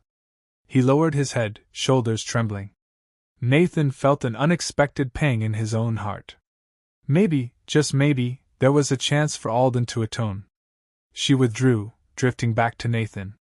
He took her hand, giving it a reassuring squeeze. "You're free now," he said, voice soft. "We all are." He glanced out the viewport at the endless stars. Beyond that rescue, who knew what awaited them? A swirl of possibility, wondrous and terrifying. Time stretched. They shared what rations remained, though Shira seemed to need less solid food than humans, possibly sustaining herself partly through water and other means. She curled beside Nathan in a cramped corner of the sub, membranes draped around her shoulders like a protective shawl. The closeness made his heart race, but he welcomed it. Their mutual exhaustion lent the moment a fragile intimacy. No words needed, just quiet trust. Between fitful dozes, Nathan found his mind circling back to the path that had brought him here. He'd been a scavenger, traveling from wreck to wreck, evading the troubles that came with real connections. He'd been running from the memory of betrayal, his last crew, who left him for dead over a salvage dispute. That sense of isolation had gnawed at him. But now, pressed against Shara's cool, slick skin, he realized he wasn't alone. The old scars felt less suffocating. Eventually, the sub's sensors beeped, alerting them to an incoming vessel. Alden straightened, fiddling with the comm. "This is the salvage ship Orion's Lantern," crackled a woman's voice. "We have you on approach, sub-vessel. Prepare for docking." Nathan's heart soared. "We're saved," he murmured, exchanging a relieved glance with Shira. She sensed his excitement, lips curling in a tentative smile. He wrapped an arm around her shoulders, marveling at how natural it felt. Docking was a careful procedure. Alden guided the sub toward the salvage ship's airlock. A metallic clang reverberated as they connected. With a hiss, the hatch slid open, revealing a cramped docking corridor and the anxious faces of the Orion's Lantern crew. Several armed salvagers stood by, uncertain. A weathered woman in a captain's uniform stepped forward, scanning them quickly. "We got your message," she said curtly, noticing Shira. Her eyes narrowed warily. "I'm Captain Moretti. You said you have a non-human passenger?" Her tone was guarded but not overtly hostile. Nathan raised his hands in a calm gesture. "She's with me. She's not a threat. We just escaped a station meltdown. She helped save our lives." Moretti eyed Shira, who stood partially behind Nathan, membranes quivering. Alden cleared his throat, stepping in with a quick explanation, how the station had been a research outpost, how Shira was an abused subject who deserved freedom. That softened the tension somewhat. "All right," Moretti said at length, wariness lingering in her gaze. "You can come aboard. But keep your distance from the rest of the crew until we figure out how best to accommodate you, especially her. Understood?" Nathan nodded, relief surging. Shira observed the exchange carefully, picking up on the shift in atmosphere. He placed a reassuring hand on her arm. They followed Moretti and her crew through the airlock into the salvage ship's main corridor. The place was claustrophobic, smelling of engine grease and stale coffee, but it felt like paradise after the horrors of the station. In a cramped medical bay, a young medic checked them over, scanning for radiation or infections. Shira shied away from the scanners at first, her memories of medical experiments clearly haunting her. Nathan took her hand, whispering reassurances. She endured the tests with stoic determination, her gaze fixed on him. "It's all good," the medic said after a while. "She's not carrying any pathogens we can detect. And physically, aside from that burn, she seems stable." Alden's vitals were shaky, but manageable. Nathan was dehydrated and battered but alive. Moretti's stern face softened a touch. "We'll get you all quarters. Then I'd like a full debrief on what went down." They retired to a small set of guest cabins, little more than bunks with a curtain for privacy. Alden took one, leaving the other for Nathan and Shira. She slipped inside with him, glancing around the cramped space. The overhead light was harsh, revealing every scratch and patch of peeling paint on the walls. Not exactly a romantic setting, but it was a refuge. Nathan collapsed on the bunk, exhausted. Shira settled beside him, membranes draped in a protective half-cocoon. The hum of the ship's engines lulled them. He studied her face, noticing how tension lingered around her eyes. This was a new environment, new people, new threats. She was far from home, wherever that was. He brushed a thumb across her cheek, quietly marveling at the softness of her skin. "I promise," he said, voice low, "I won't let anyone hurt you again. We'll figure out what's next. Together." She gave a small nod, though uncertainty clouded her features. Leaning closer, she rested her forehead against his, exhaling softly. The closeness felt electric, a delicate moment of trust. warmth spread through him. Gently he traced the ridge of her jaw, the shape of her lips.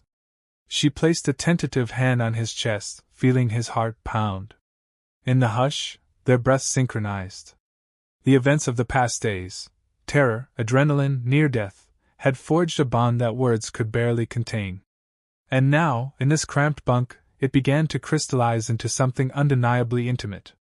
He leaned in, pressing a soft kiss to her lips. She stiffened at first, unaccustomed to the gesture. Then her membranes fluttered, and she let out a quiet sigh, returning the contact in her own halting way. Their kiss was gentle, exploratory, two souls from different worlds meeting in the middle. Her lips were cooler, pliable in a way that made his heart race. A subtle tang of salt lingered on her breath, reminiscent of the watery environment where he'd first found her. A surge of emotion welled up in him, gratitude, longing, protectiveness. The sorrow of lost time and near-death experiences melted under the sensation of her mouth against his. Her arms wound around his neck, membranes sliding across his shoulders. The press of her alien physiology against his body was startling yet enthralling. Each new sensation sent a ripple of electricity through his nerves. He broke the kiss, breath ragged. She studied his face, confusion flickering in her eyes, as if unsure whether she'd done it right. He smiled, brushing a strand of hair, or membrane, away from her forehead. "It's all right," he whispered, voice trembling with tenderness. "We'll learn together." She pressed her lips to his again, this time more boldly. Nathan responded, letting his hand roam gently along her side, mindful of her injured flesh. Her body trembled beneath his touch, not in fear, but in a delicate, tremulous excitement. He realized she was exploring him as much as he was her, discovering the textures of his skin, the shape of his muscles. A hushed, throaty note escaped her, half moan, half melody. It resonated in his chest. Heat coiled in his stomach. This was more than simple relief. Days of tension, fear, vulnerability, they had led to this raw moment of closeness. He slipped a hand under the edge of her membranes, feeling the slick, warm flesh beneath. She let out a soft gasp and pulled closer, as if craving the warmth his body offered. Each breath she took vibrated through him like a shared heartbeat. They kissed deeper, tongues brushing tentatively. Her taste was briny, laced with an exotic sweetness. She responded with curious eagerness, her body pressing into his. The bunk creaked beneath their shifting weight. He found himself losing track of the bruises and aches that plagued him. Right now, only she existed, an alien woman whose presence had become more necessary than oxygen. As their embraces grew more fervent, a faint caution nudged him. He withdrew slightly, searching her eyes, wanting to be sure she was ready, that this was truly something she wanted, not just a reflex of needing comfort. She blinked, lips parted, eyes shining with a quiet intensity. One of her hands pressed flat against his chest, feeling his pounding heartbeat. The corners of her mouth curved up in a timid, alien smile. He whispered her name, or the closest approximation. Shira. That single word conveyed every piece of longing and reverence he had for her. She answered with a soft coo of her own language, pressing herself flush against him. Their bodies nestled together on the narrow bunk, limbs entangled. The warmth of her skin offset the slight chill in her membranes. Each gentle caress felt like a vow, forging a deeper connection that transcended speech. Nathan lost himself in the slow, deliberate progression of their kisses. Time blurred, the thrum of the salvage ship's engines fading into a distant hum. Their shared breath was the only sound, punctuated by soft, uncertain moans as they explored each other. Every new touch sparked wonder. He traced the ridges along her spine, marveling at their delicate ridges and subtle phosphorescence. She ran her hands over his arms and shoulders, hooking lightly onto him with the tips of her alien nails. A swirl of dampness between them signaled her body's unique physiology. Rather than repulse him, it intrigued him, fueling a deeper desire. The moment felt fragile yet unstoppable, a threshold they crossed together. Gentle shudders coursed through Shira as she accepted his every caress, responding with her own form of tender exploration. She pressed her forehead to his, and for a fraction of a second, he felt a curious sensation, As if her consciousness brushed his, an empathic flicker, a glimpse of her layered emotions: relief, curiosity, longing, fear. It faded too quickly to interpret fully, leaving him breathless. Gradually they slowed, letting their pulses settle. The last thing he wanted was to rush her or overwhelm her. He brushed a final, feather-light kiss to her lips. A small, contented sigh escaped her. Then she nestled against his chest, resting her ear, or the alien equivalent, near his heart, listening to its steady thump. A heavy warmth spread through him, a sense of profound closeness unlike anything he'd experienced before. He wrapped an arm around her, cradling her gently. In the hush, they drifted on the edge of sleep, bodies entwined. Beyond the cabin's walls, the salvage ship soared through the stars, carrying them toward an uncertain future. But for now, that uncertainty felt manageable, even welcome. Their fragile bond had become an anchor in the cosmic tide, a whisper of possibility that two very different beings could find solace, and maybe even love, amid the wreckage of their pasts. Somewhere in the corridors, Alden and Moretti were likely discussing the next steps, reporting the station meltdown, dealing with Shara's legal status, searching for a safe harbor. But Nathan let those concerns fade for the moment. Right now, all that mattered was the gentle rise and fall of Shara's breathing, the warmth of her body pressed to his, and the hope that somehow, together, they might carve out a life free from the horrors that nearly consumed them. If this was the beginning of something new, something deep and uncharted, he welcomed it. He silently vowed that he would stand by her side, bridging the gap between human and alien.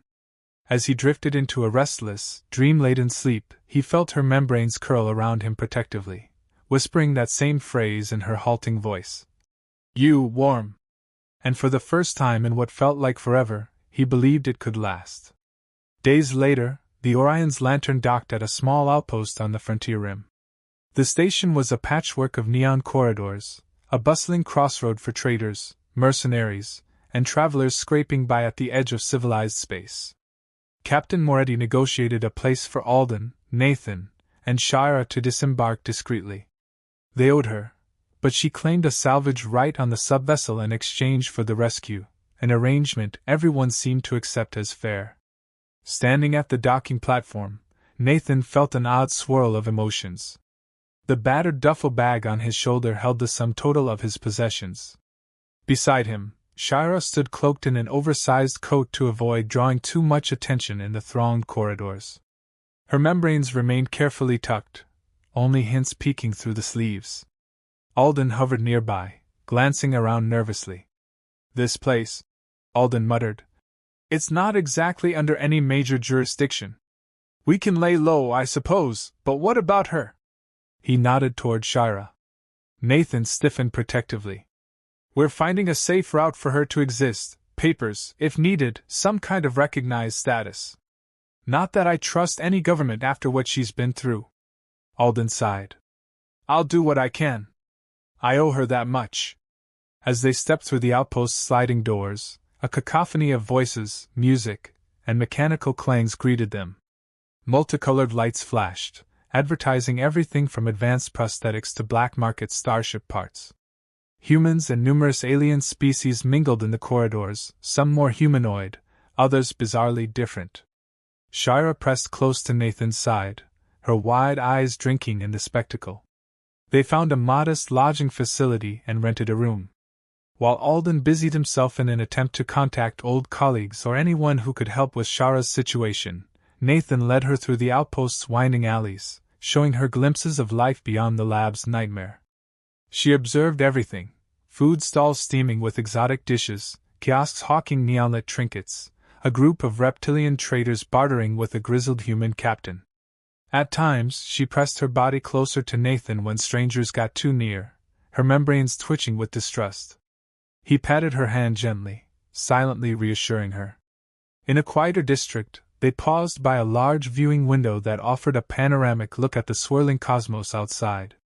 Shara stared, transfixed by the kaleidoscope of distant stars. Nathan slid an arm around her waist, feeling the quiet awe in her posture. "You're free," he whispered, pressing his cheek to hers. "Never forget that." She turned to him, eyes luminous. They were still learning how to communicate in more than gestures and scattered English words, but he sensed her gratitude. A small, relieved smile graced her lips. "Nah, then," she murmured, the name now an anchor in her halting speech. Gently, she touched his chest, the unspoken question ever present: how long can we stay together? He ran a hand through her silky hair like filaments. "As long as you'll have me," he whispered. She cupped his face, and in the hush, they shared a tender kiss under the starlit canopy. Later that evening, they returned to the lodging facility, a cramped series of bunks and shared washrooms. Alden was waiting in the dimly lit common area, rubbing his eyes. "I've put out some feelers," he said quietly. "There's an academic group from the Collegium of Xanthos that might be interested in rehabilitating, that is, offering her a place. They're not aligned with the factions that funded the original project, so it might be safer. We'll have to be careful, though. Some people might want to recapture her for their own ends." Nathan glanced at Shira, who stood by, trying to parse the conversation through context. He felt a pang in his chest at the idea of leaving her with a scientific group. "What if she doesn't want that?" he demanded. Alden raised his hands defensively. "I'm just giving options. I'm not forcing anything on her." "That's not my right." Nathan nodded, calming his frustration. "We appreciate your help. But I think the decision is Shira's." Shira, hearing her name, tilted her head. Nathan took her hand, pulling her gently to Alden. In slow, simple English, he tried to convey the concept. "Safe place. Other people like you, maybe. Learning?" He wasn't sure if that was accurate. She frowned, then touched his face, shaking her head. The meaning was clear: she wouldn't go anywhere without him. His heart skipped a beat. He turned to Alden. "We're sticking together, at least for now. If that academic group can help us with legal status, so be it. But I'm not shipping her off to be studied." Alden pursed his lips. "All right." His gaze dropped. "You too, just be careful." Without further argument, he headed to his own bunk, leaving them in the flickering glow of the overhead light. That night, Nathan and Shira settled onto the narrow bed in their shared quarters. The hum of the outpost's ventilation droned, mixing with the distant clamor of footsteps in the hallway. Shira stretched out, her membranes carefully tucked away, eyes drifting closed. She was still healing, physically and emotionally. Nathan brushed a hand through her filaments, feeling an almost paternal protectiveness that coexisted with his growing romantic desire. Under the thin blanket, their bodies pressed close. He felt her cool skin warming slightly under his touch. She nuzzled into the crook of his neck, exhaling a soft breath that made his pulse jump. He kissed her forehead, and she curled her arms around him, half cradling him in return. A wave of vulnerability and yearning rippled between them, fueled by the raw memory of near-death experiences and the uncertain road ahead. Wordlessly, they let that gentle closeness deepen. He trailed soft kisses along her cheek, her jaw, the corner of her mouth. She angled her face, capturing his lips with a hunger that surprised him. The taste of her was heady, awakening the memory of their shared intimacy on the sub. She shifted, sliding one leg between his, a shy imitation of something she'd observed or intuited. He gasped, desire flaring at the unexpected pressure. "Shira," he murmured, his voice thick with mingled arousal and reverence. She answered with a small sound, part plea, part invitation. He let his hands explore her curves, mindful of her healing burn. She trembled beneath his touch, membranes fluttering around her shoulders in response to heightened sensation. The shift of her body was graceful yet tinged with a nervous edge. He understood, this was all new to both of them. He paused, meeting her gaze in the dim light, seeking silent permission to proceed. She closed her eyes, pressing her forehead to his, a subtle sign that she trusted him. Slowly, carefully, he let his lips travel down her throat, tasting the faint salt of her skin. Her breath hitched as he explored further, every inch an adventure in alien beauty. Soft moans escaped her lips, shaped by unfamiliar syllables. Their clothes, such as they were, slipped away under tentative hands. The hush of the small room magnified every heartbeat, every intake of breath. He marveled at her body's subtle bioluminescent patterns flaring with each touch, as though her desire sparked a luminous tapestry across her flesh. She, in turn, traced her fingertips across his scars, pressing gentle kisses where old wounds lingered. A silent acceptance of all he'd been, all he was. Gradually, they came together with a slow, shared rhythm. Her membranes wrapped around his waist and shoulders, creating a fluid sense of enclosure. He felt a hush of liquid warmth, an intimate merging that was unlike anything he'd experienced. Their bodies formed an interlocking union, each movement forging a deeper bond. Her every gasp, every tremor, echoed through him as if they shared a single heartbeat. He clung to her, unsteady with emotion. Years of isolation, regret, and betrayal melted away in that moment. She was a miracle, a living testament to resilience and empathy in a universe that often seemed cold. Their coupling grew more urgent, driven by a blossoming need that transcended species or language. Heat coiled low in his abdomen, merging with the fluid grace of her embrace. She moaned softly, head tilted back, membranes rippling in waves of sensation. He felt a building current, a synergy of breath and heartbeat, culminating in a quiet, shattering moment of ecstasy. It washed through him like starlight, dissolving the weight of his old sorrows. She clung to him, her nails digging into his back, a chorus of soft cries on her parted lips. Then came the aftershocks, the gentle swirl of comfort that followed. A sense of something irreversible and beautiful. They collapsed into each other, chests heaving, hearts pounding. Time stilled. In the haze of the afterglow, she traced lazy patterns on his chest, her membranes still faintly glowing with a post-coital luminescence. He kissed the crown of her head, letting her rest against his heartbeat. The intimacy, both physically and emotionally, left him trembling with gratitude. "You okay?" he finally whispered. She lifted her eyes, a serene smile curving her lips. One delicate hand brushed his cheek, and she managed a single soft word in English. "Good." He chuckled quietly, wrapping an arm around her. That one word was an entire galaxy of meaning. He nestled closer, letting sleep tug at the edges of his consciousness. She dozed off first, lulled by the warmth of his body. As he drifted, he realized how profoundly his life had changed in the span of days. He'd gone from a solitary scavenger to the guardian and lover of a remarkable alien woman. The future loomed uncertain, but for once, he wasn't afraid. He had someone to protect, to cherish. And she, in turn, had breathed new purpose into his life. Long after she'd fallen asleep, he remained awake, listening to her soft breathing. Outside, the outpost bustled with life, deals, and drama.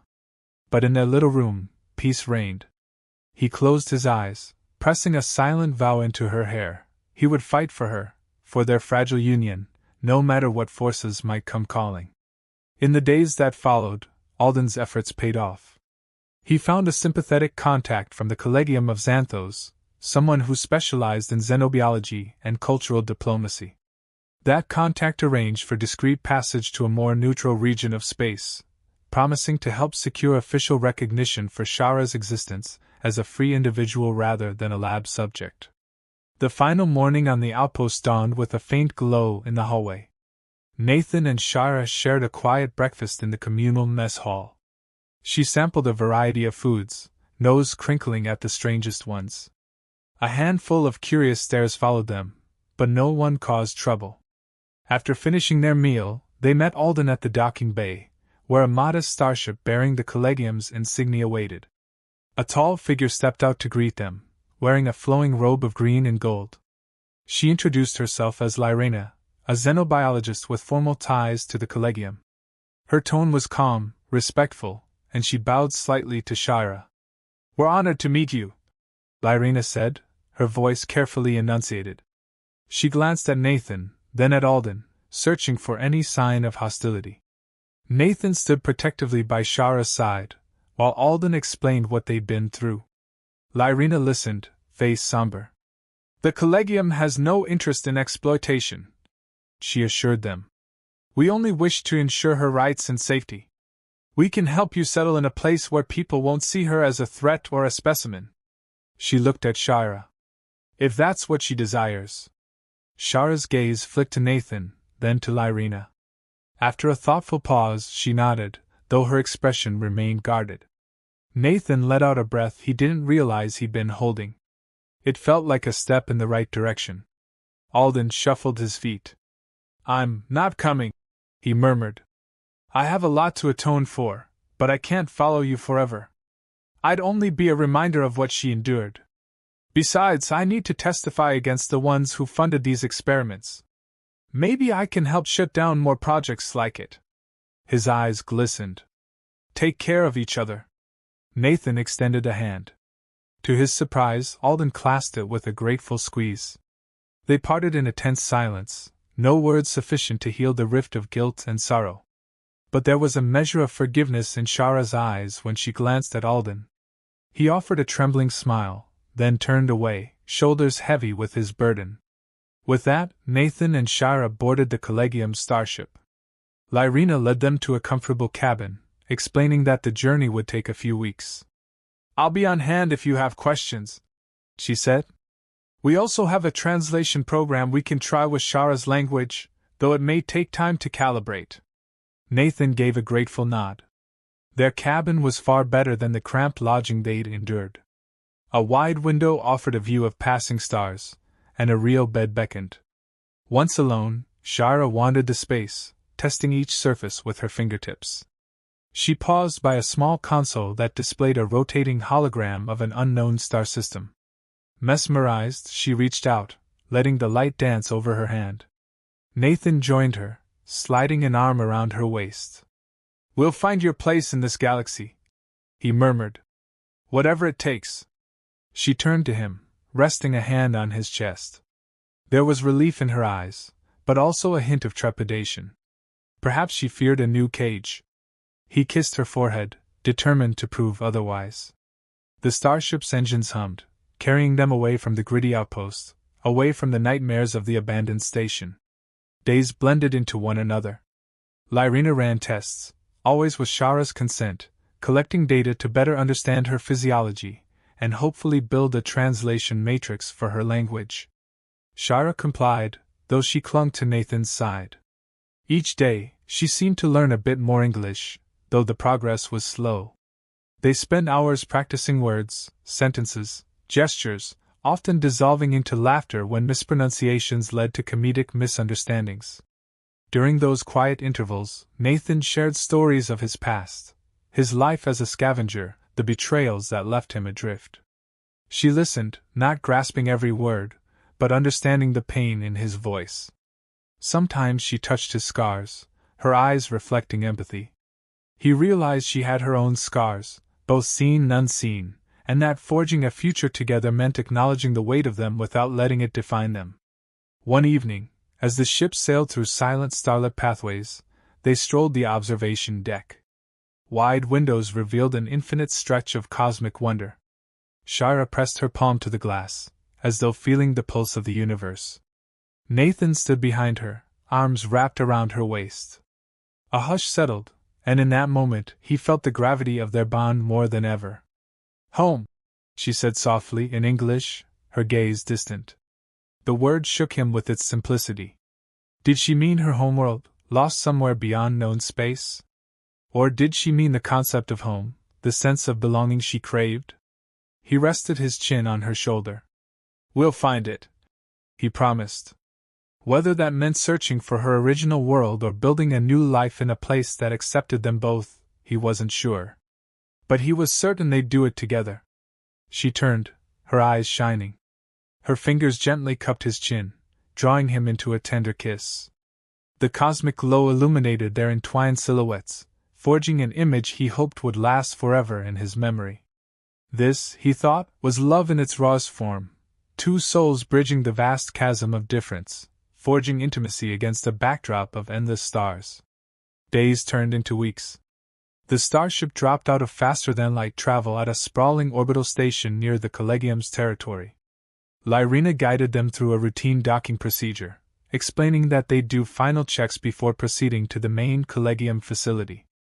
Shira grew anxious, but Nathan calmed her with gentle reassurances. That's when the calm beeped. Lyrina answered, then turned pale. We have a problem, she said, looking at them grimly. An independent security patrol is insisting on boarding to check for unauthorized biological cargo. Word must have gotten out that the station meltdown involved an alien subject. They might be looking for her. Anger flashed in Nathan. They can't have her, he growled. Shira sensed his agitation, stepping closer, membranes rippling in alarm. Lyrina frowned, pressing a finger to her ear. Calm. Let me see if I can talk them down. They have no jurisdiction here. Minutes later, the starship's hatch hissed open, revealing a small team of heavily armed officers wearing a private security emblem. Their leader, a tall, stern-faced man, confronted Lyrina. We received a tip about a lab-grown alien. We need to ensure no dangerous organisms are being smuggled. Lyrina maintained a composed tone. We're sanctioned by the Collegium. Any search would require official warrants. You have no grounds. The officer shoved past, scanning the corridor with a sneer. We have reason to suspect your passenger is extremely dangerous. Step aside. His men advanced, weapons at the ready. Nathan and Shira stood at the far end of the corridor. She trembled, fear mingling with anger. Nathan clenched his jaw. He wouldn't let them drag her away. He'd fight if he had to. Tension crackled. The officers aimed their rifles. A flicker of movement, and Shira's membranes extended, shimmering with readiness to defend. In her eyes, Nathan saw the same fierce determination that had led her to sabotage the station's meltdown. She wouldn't surrender easily. But violence here would jeopardize everything. He placed a hand on her arm, meeting her gaze. It's all right, he whispered, though he wasn't certain. Lyrina interposed herself. You have no cause. This is harassment. The officer scoffed. Unless you want to be charged with obstruction, stand aside. The standoff teetered on the brink. Suddenly, the corridor filled with new arrivals, 2 Collegium officials, accompanied by station security. One of them, a regal woman with silver-braided hair, spoke in a cutting tone. Private security is not authorized to operate on Collegium territory without a formal request. You will leave immediately or face legal repercussions. The private officers hesitated, exchanging uncertain glances. Their leader tried to protest. We have intelligence. You have nothing, the official snapped. Station security stepped forward, ready to escort them out. The private team scowled but ultimately retreated, muttering threats about unfinished business. The corridor was left in tense silence.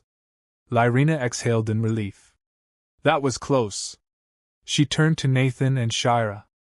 The Collegium is prepared to protect you, but it seems there are forces determined to capture her. We must proceed carefully. The silver-haired official approached, exchanging formal greetings. She looked at Shira with kind eyes. We welcome you under our protection, child, she said softly. Shira blinked, uncertain, but sensed the goodwill. Nathan exhaled a shaking breath, feeling Shira's hand in his, her grip tight. He realized that their challenges were far from over. Others out there might want to exploit Shira or replicate the experiments that created her. But for now, they'd found a powerful ally in the Collegium. He gave her hand a comforting squeeze, vowing silently to keep her safe. The starship continued its journey to the Collegium's main facility, a breathtaking orbital habitat suspended above a vast turquoise planet. The habitat's curved architecture gleamed with mirrored surfaces, adorned by graceful spires and intricate walkway networks. As they docked, Nathan glimpsed hundreds of ships representing dozens of species. An air of intellectual pursuit and cultural exchange pervaded the place. Escorted by Lyrina, they entered the labyrinthine halls of the facility. Shira's eyes grew wide at the sight of so many varied beings, each uniquely alien. Some shared watery traits, others glided on wings. A few wore robes with swirling patterns, indicating academic roles. For once, she wasn't the sole alien singled out in a sea of humans. Her presence seemed almost welcome here. Lyrina guided them to a chamber lined with floor-to-ceiling windows overlooking the planet below. Plush seating and a soft blue carpet gave the place an air of serenity. Soon, a council of Collegium representatives arrived, men and women of different ages and species, each carrying a personal data tablet. They introduced themselves politely, then focused on Shira, regarding her with curiosity and respect. One representative, a gentle-voiced older man, spoke through a translator. "We offer you the opportunity to reside under the Collegium's aegis. You'll have access to medical care, language tutoring, and the legal protections of our jurisdiction. You'll be free to come and go as you please, with full personhood status. All we ask is your consent to non-invasive research so that we might learn from your unique biology in an ethical manner. Are these terms acceptable?" Nathan looked to Shira, who seemed overwhelmed by the attention. She sought his eyes, searching for guidance. He gave her a warm smile. "It's your choice," he said gently, letting his tone convey that it was truly up to her. She looked at the representatives, then back at him, and softly placed her hand in his. That was answer enough. He cleared his throat. "We accept your offer on her behalf, with the condition that she's treated with respect and has the right to stop any procedures at any time."